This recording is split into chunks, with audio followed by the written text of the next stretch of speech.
किशनपुर नामक एक गांव में रमेश नाम का एक युवक रहता था। वह हर दिन यही सोचता था कि समय कितना तेजी से बीतता जा रहा है, लेकिन वह कभी भी इस समय का सही उपयोग नहीं कर पाता था। सुबह उठने के बाद से ही वह अपने दिन की शुरुआत देर से करता और दिन भर बेवजह की बातों में उलझा रहता। एक दिन रमेश के दादाजी ने अपने पास बुलाया और एक कहानी सुनाई। रमेश, जब मैं तुम्हारी उम्र का था तब मेरे पास समय का बहुत महत्व था। मैंने समय का सही उपयोग करके ही अपने जीवन में सफलता हासिल की है। मैं तुम्हें एक छोटी सी कहानी सुनाता हूँ, दादाजी ने कहा। कई साल पहले एक गांव में राजू नाम का एक लड़का रहता था।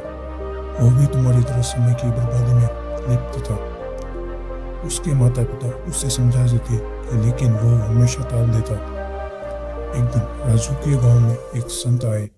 उन्होंने राजू से पूछा, तुम्हें अपने जीवन में क्या चाहिए?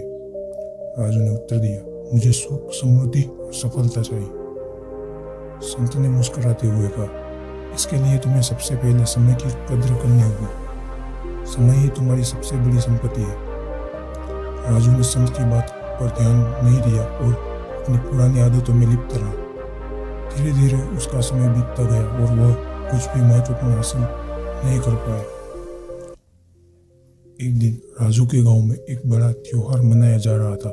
सभी लोग उत्सव में मग्न थे, लेकिन राजू उदास था। उसने महसूस किया कि उसने अपना सारा समय बेवजह बर्बाद किया और अब वह अपने जीवन में कुछ भी महत्वपूर्ण नहीं कर पा रहा। तभी उसे संत की बात याद आई और उसने निर्णय लिया कि अब वह अपने समय का सही उपयोग करेगा। दादाजी की कहानी सुनकर रमेश को भी एहसास हुआ कि वह भी राजू की तरह समय बर्बाद कर रहा है। उसने तुरंत अपने जीवन में बदलाव लाने का निर्णय लिया। उसने एक योजना बनाई और अपने समय का सही उपयोग करना शुरू किया। रमेश ने सबसे पहले एक दिनचर्या बनाई और उसे सख्ती से पालन किया। वह सुबह जल्दी उठता, योग और ध्यान करता और अपने दिन की शुरुआत ताजगी से करता। इसके बाद वह अपने कामों की सूची बनाता और एक एक करके उन्हें पूरा करता। उसने अपने समय को विभिन्न हिस्सों में बांट लिया, पढ़ाई, खेल, मनोरंजन और आराम के लिए।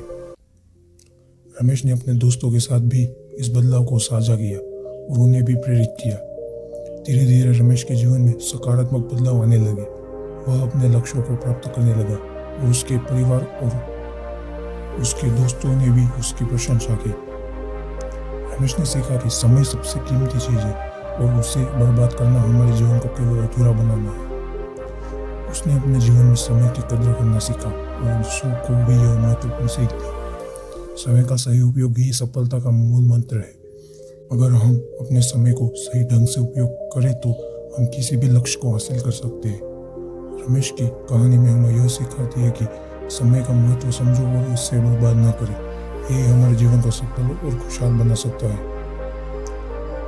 रमेश की इस कहानी से हमें यह सीख मिलती है कि समय की बर्बादी को रोकने के लिए हमें अपने जीवन में अनुशासन और योजना की जरूरत है। अगर हम अपने समय का सही उपयोग करें तो हम अपने सभी सपनों को साकार कर सकते हैं और जीवन को एक नई दिशा दे सकते हैं। इस कहानी से आपको कुछ भी सीखने को मिला हो तो हमारे इस वीडियो को लाइक और इस चैनल को सब्सक्राइब करना मत भूलिएगा। आपका धन्यवाद।